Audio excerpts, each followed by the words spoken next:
నమస్తే, welcome to సర్కార్ TV. నేను మీ మధు.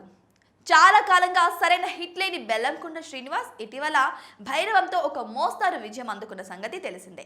అయితే అందులో నారా రోహిత్, మంచు మనోజ్లతో కలిసి ఆయన స్క్రీన్ షేర్ చేసుకున్నారు. తాజాగా ఆయన నటించిన కిష్కింధపురి ఈ నెల 12న ప్రేక్షకుల ముందుకు రానుంది. బెల్లంకొండ శ్రీనివాస్, మలయాళ బ్యూటీ అనుపమ పరమేశ్వరన్ జంటగా తెరకెక్కిన ఈ చిత్రానికి కౌశిక్ పగల్లపూడి దర్శకత్వం వహించారు. హర్రర్ థ్రిల్లర్గా తెరకెక్కిన ఈ చిత్రానికి సంబంధించి రిలీజ్ చేయాల్సిన టీజర్, ట్రైలర్ ప్రేక్షకులకు వణుకు పుట్టించాయి.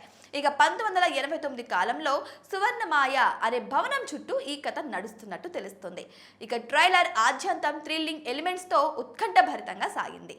ఊరికి ఉత్తరాన, దారి దక్షిణాన, పశ్చిమ దిక్కు ప్రేతాత్మలన్నీ పేరు వినగానే తూర్పుకు తిరిగే ప్రదేశం అనే డైలాగ్తో ట్రైలర్ మొదలు కాగా, దయ్యాలపై రీసెర్చ్ చేసేందుకు భవనంలోకి వెళ్లిన హీరో, హీరోయిన్ అండ్ గ్యాంగ్కి ఎలాంటి పరిస్థితులు ఎదురయ్యాయి, దయ్యాల వల్ల వాళ్ళు ఎదుర్కొన్న సవాళ్ళేంటి, వాళ్ళందరూ అందులో నుంచి ఎలా బయటపడ్డారు, హీరోయిన్ అనుపమ పరమేశ్వరన్కి ఏమైంది అన్న అంశాలతో అదిరిపోయే థ్రిల్లింగ్ ఎక్స్పీరియన్స్ ఇచ్చేలా కనిపిస్తున్నాయి.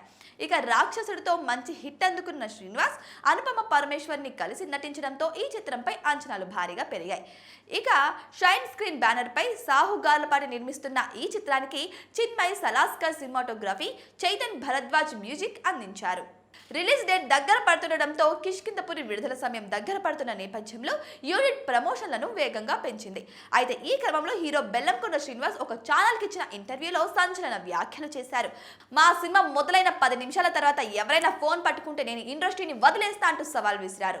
సినిమా అంటే ప్రేక్షకులు టైం మర్చిపోయేలా లీలమైపోవాలని, కిష్కింధపురిలో అలాంటి ట్రీట్మెంట్ ఉందని చెప్పి అని చెప్పుకొచ్చారు. మరి వెయిట్ చేసి చూద్దాం, నిజంగానే అంత ఇంట్రెస్ట్గా మూవీ ఉంటుందా? ఒకవేళ మూవీ సక్సెస్ కాకపోతే మరి బెల్లంకొండ గారు చెప్పినట్టు ఇండస్ట్రీకి దూరం అయిపోతారా?